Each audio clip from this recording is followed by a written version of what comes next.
O ex-presidente da Fierj, Ronaldo Gomlewski, fez uma viagem interessantíssima à Nigéria e nos trouxe na bagagem muitas novidades. Vamos ver? Ronaldo, como é que você teve a ideia dessa viagem? Há 20 anos, meu pai faleceu e eu tive que assumir a Menorá. E eu achei que a Menorá ela era muito acanhada em função do mundo judeu. Então eu imaginei que eu poderia buscar a vida judaica em todos os países que fosse possível a minha visita. E comecei. A primeira viagem eu fiz a 6 países, com mais de 40 dias de viagem. Foi uma loucura, um negócio de alucinar.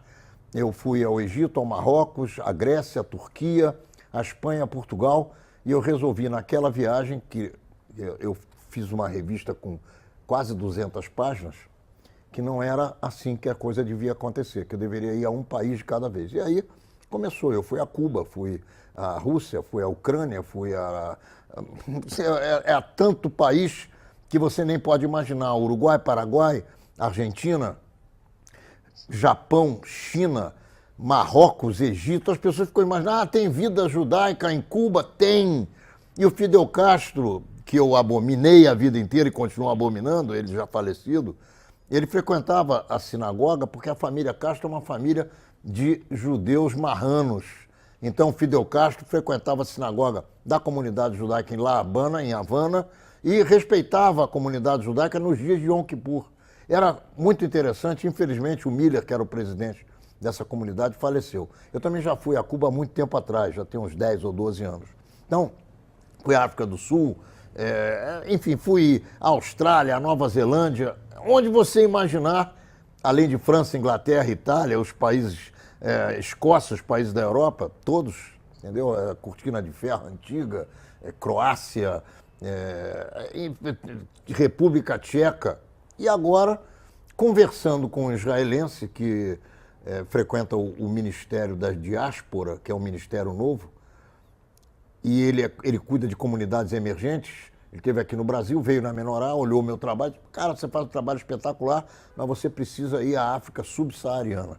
E aí me disse que na Nigéria eu poderia encontrar vida judaica muito interessante, e foi assim que surgiu, nesse momento, a minha ida à Nigéria. Por que a Nigéria? Olha, eu fiquei 20 dias na Nigéria e realmente foi suficiente para eu ir do sudoeste até o sudeste, ao sul, encontrar muitas comunidades judaicas, 18 comunidades judaicas diversas em cada um desses estados. Quais foram os lugares que você foi na Nigéria? Ambra, Enugu, Ogide e Lagos. Lagos é a capital cultural da Nigéria, como se fosse o Rio de Janeiro, vamos dizer assim. A Nigéria é uma loucura, porque existem 180 milhões de habitantes concentrados num local do tamanho de Mato Grosso, que para o Brasil é um estado grande, mas você imagina um país com a população do tamanho da população brasileira, espremido num território do tamanho de Mato Grosso. Então, é tudo muito complicado. O trânsito é caótico, muitas vezes falta água, muitas vezes falta luz, não existe transporte coletivo, as estradas mais importantes são muito boas, mas todas as estradas vicinais têm buracos enormes, muitas delas são de terra. O povo é muito humilde. Tem regiões que você anda e olha e você vê um grande favelão, como se fosse aqui uma favela da Maré, uma rocinha 50 vezes maior. Muita gente camelotando, vendendo coisas na rua porque não tem condição. Mas é um povo muito bom, um povo querido, um povo que te ajuda. Quais são os costumes judaicos que eles adotam? Então, eles hoje adotam todos os princípios do judaísmo.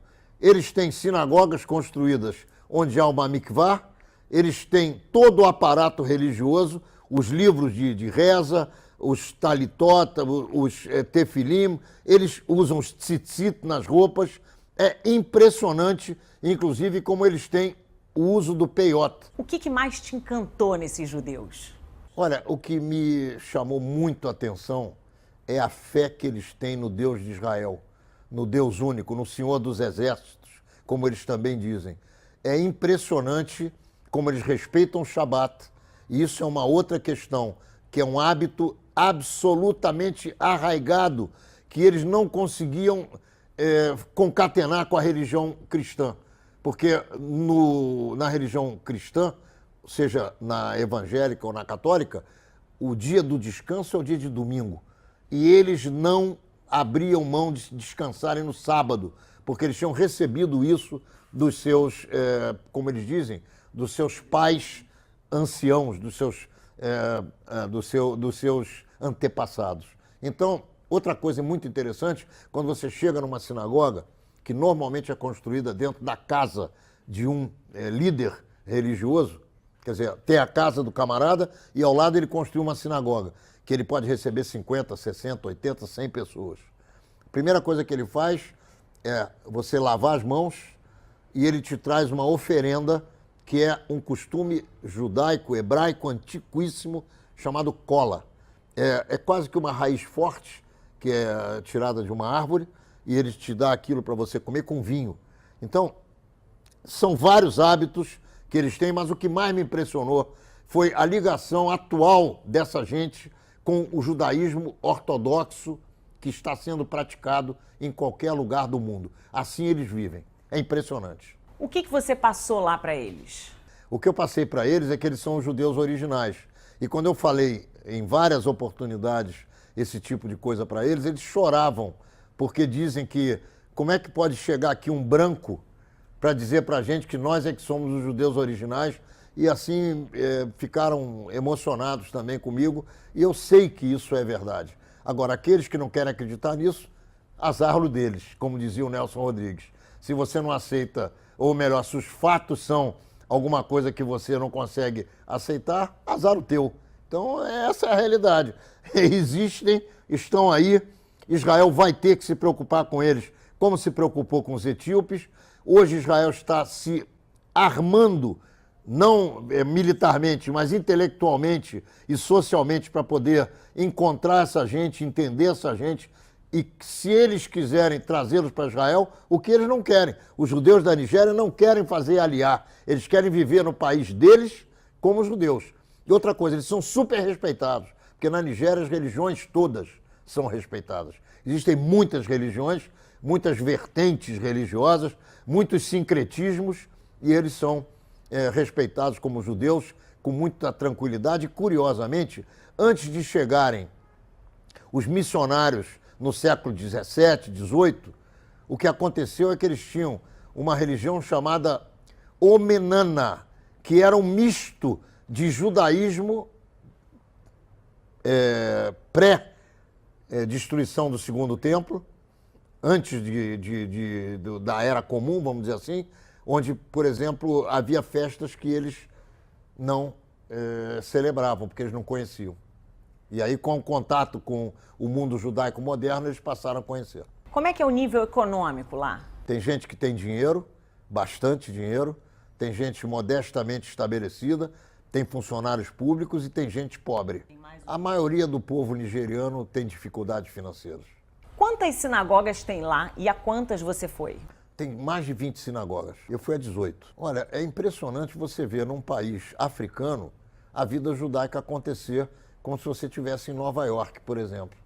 Então, isso aí é impressionante. O que mais mexeu com você lá? Do ponto de vista judaico, a minha incursão à Nigéria foi espetacular, porque em muitas oportunidades eu imaginei que eu estivesse há 2.500 anos em Jerusalém, na Terra Prometida. Porque, na verdade, diferentemente do que pensam os Ashkenazi, os judeus originais são negros. Se não são negros, são de cor azeitona escura. Então, essa turma que andou da Terra Prometida na época em que Nabucodonosor conquistou Jerusalém e destruiu o primeiro templo, e logo em seguida esse templo foi reconstruído, mas vieram Alexandre o Grande e outros conquistadores.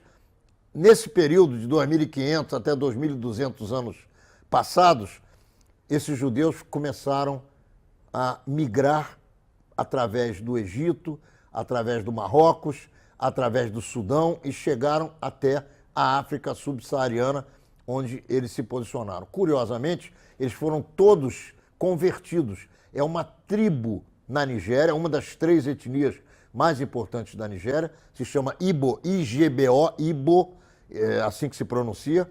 Existem os Usé, que são muçulmanos, e também os Yorubá, que você conhece, sabe o que é candomblé. Os Yorubá têm aquela religião que aqui no Brasil nós conhecemos como Umbanda, candomblé. E os Ibo, que foram convertidos maciçamente ao cristianismo, e muitos deles vieram como escravos, vendidos como escravos, inclusive para o Brasil, para a América do Norte, onde havia escravidão. Nas Américas, eles vieram como escravos. Então, muitos negros do Rio de Janeiro, de São Paulo, da Bahia, eles não sabem que eles são oriundos de comunidades judaicas que caminharam até a África há 2000 anos. Então, é muito interessante. Hoje, comparando a Torá com os evangelhos, eles chegaram à conclusão que os hábitos familiares deles são hebreus. Então, eles estão voltando ao judaísmo. Existem 30 milhões de Ibo na Nigéria. Já 4.500 judeus retornaram ao judaísmo. E alguns hábitos são importantíssimos. Primeiro, circuncisão com 8 dias de nascido. Segundo, plantio por 7 anos e paralisação de plantar na terra durante 1 ano. 10% de todo o plantio vai para os pobres e para as crianças, que é um outro costume hebraico. E assim sucessivamente eles foram se vendo na Torá e estão voltando ao judaísmo na medida em que eles não acreditam que o cristianismo é a religião que dá conforto ao coração deles. Então, eles dizem, somos adeptos de um Deus único, não queremos saber da Trindade e queremos cumprir as missões e todos os mandamentos da Torá. Qual é a mensagem que você deixa para a comunidade na TV sobre essa viagem? O que eu deixo de mensagem para você judeu, para você não judeu, para você judia e para você não judia, é que o mundo não é aquilo que você imagina. O mundo, a vida na Terra é muito mais ampla do que você pode supor e do que pode imaginar a nossa vã filosofia. A vida judaica na Terra, ela é enormemente espalhada, porque o mundo, em primeiro lugar, babilônico, depois o mundo grego, depois o mundo romano, espalharam os judeus por toda a Terra, por toda a superfície do planeta. E agora, com Israel chegando à Lua, certamente daqui a pouco eu vou estar indo à Lua para descobrir uma comunidade judaica por ali.